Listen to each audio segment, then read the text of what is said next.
It's late, you're lying in bed, and you type a phrase into your phone that you would never say out loud to another human being, not even to a partner lying right next to you. Average net worth by age UK. You scroll past the first result, then the second, doing the same silent calculation everyone does the moment this page loads. Where do I actually sit? Not where you tell people you sit at a dinner party, not the version of your finances you present at Christmas. Where you actually sit, chances are whatever number appears on your screen makes you feel one of exactly two ways, and both reactions are usually built on incomplete information. Either you feel quietly reassured or you feel a small drop in your stomach and immediately close the tab. Before either reaction is fair, there is a lot you need to understand about what this number actually is, and what most people forget to count when they calculate their own. This is not a story about becoming rich, and it never was. This is a story about a number almost nobody calculates properly, because most people only count the part of it they can see sitting in a current account and quietly ignore the two much larger parts that are actually doing most of the work in the background, year after year,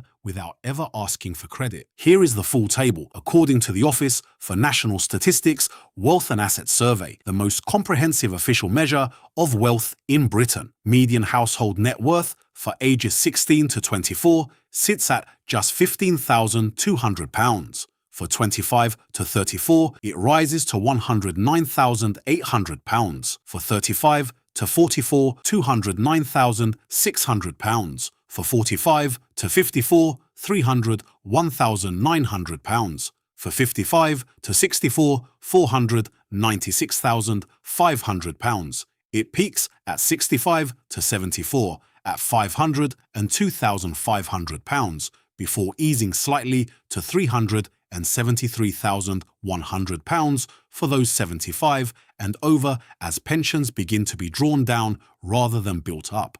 The gap between the youngest and oldest brackets in their prime is over 30 times. Across all households in Great Britain, the median figure sits at £293,700. Before you compare yourself to any single number on that table, you need to understand what it is actually measuring, because this is where almost everyone underestimates their own position. Net worth is not your bank balance. It is everything you own minus everything you owe, and for the typical UK household, private pension wealth makes up the single largest component, roughly 35 to 42% of the total, ahead even of property. Property equity itself accounts for a further 40%. Financial savings, the number most people actually picture when they hear the phrase net worth, makes up only around 14%. Physical possessions cover the rest. This means a 40-year-old with a £150,000 workplace pension, £40,000 of equity in their home, and £10,000 sitting in savings has a genuine net worth of £200,000, comfortably above the median for their age bracket, even if their actual bank balance on any given Tuesday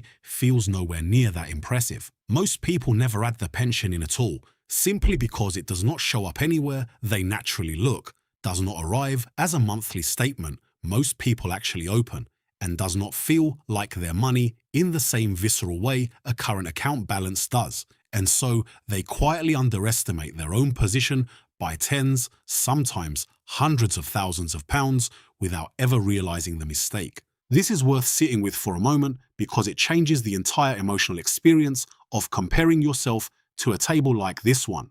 Someone earning a modest salary who has been diligently paying into a workplace pension for 15 years and who bought even a small flat a decade ago can genuinely outrank someone earning considerably more who has spent the same 15 years renting and investing nothing, purely because pension and property wealth compound quietly in the background, regardless of how large or small the headline salary attached to them happens to be. Now, these figures hide an enormous amount of variation, and the regional gap alone is genuinely striking.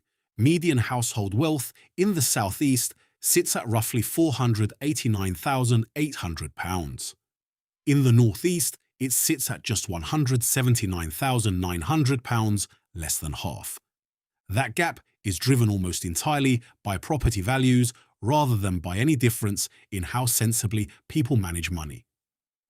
A household in Newcastle sitting below the national median may well be making sharper financial decisions than a household in Surrey sitting above it. The gap between owning and renting is even starker. Homeowners hold a median net worth of roughly £425,000. Private renters hold a median of just £15,400. Homeowners, on average, sit on something close to 10 times the wealth of renters at almost every age bracket, which explains why the single most impactful early decision in this entire table tends to be getting onto the property ladder at all, rather than which specific stock or fund someone eventually chooses to invest in. And the distribution across the whole population is far more lopsided than any single median figure can properly convey. Roughly 8 to 9% of UK households currently have a negative net worth, owing more than they own, often young households with substantial mortgages taken out at the very top of the property cycle, or households still carrying meaningful unsecured debt with little built up on the other side of the ledger yet. At the opposite end, around 13% of households are by this measure millionaires, a far larger share of the country than most people instinctively assume, precisely because so much of that wealth is quietly locked inside property and pensions rather than sitting visibly in a current account where anyone might notice it.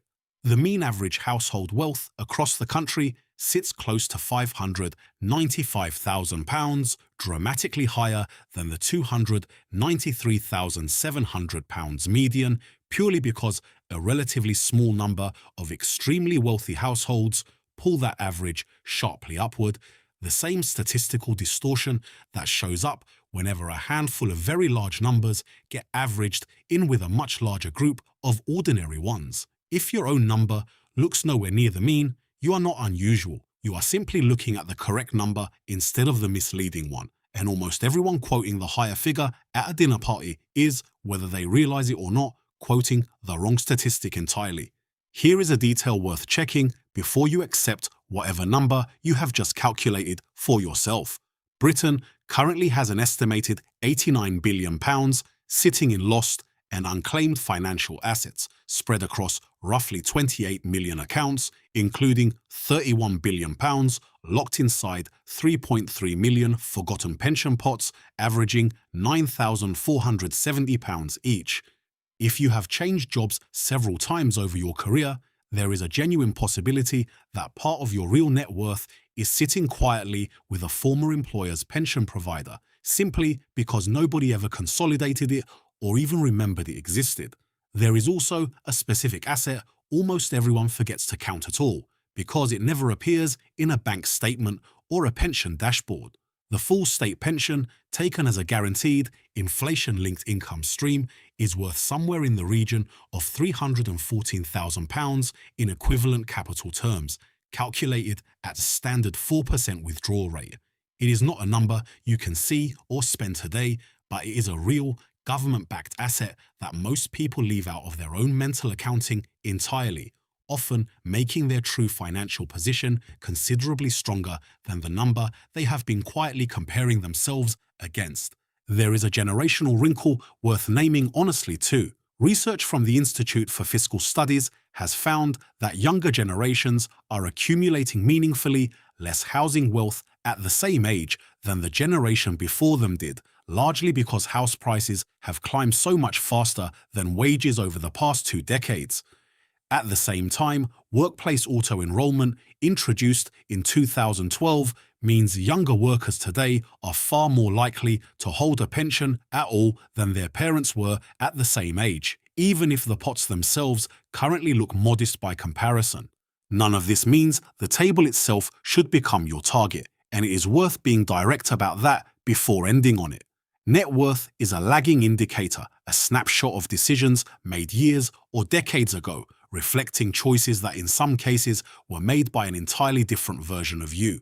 Your savings rate, the share of income you are setting aside right now, today, this month, is the leading indicator, and it matters considerably more than wherever this particular table currently places you at this exact moment. A 25-year-old with a modest net worth but a genuinely high savings rate is in a far stronger position than a 45-year-old sitting exactly on the median with almost nothing being added each month, because one of those trajectories is climbing steeply and the other has quietly flattened out.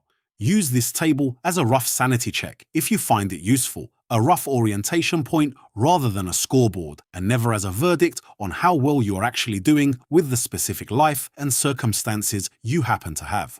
And before you conclude you are behind wherever your own age bracket sits, make sure you have actually counted everything that is genuinely yours: the pension you forgot about from a job you left years ago, the equity quietly building in your home every time you make a mortgage payment, and the guaranteed income sitting years in your future that nobody ever taught you to add to the total in the first place, because on paper, once everything is properly counted, you are very likely further along than the number currently sitting in your head.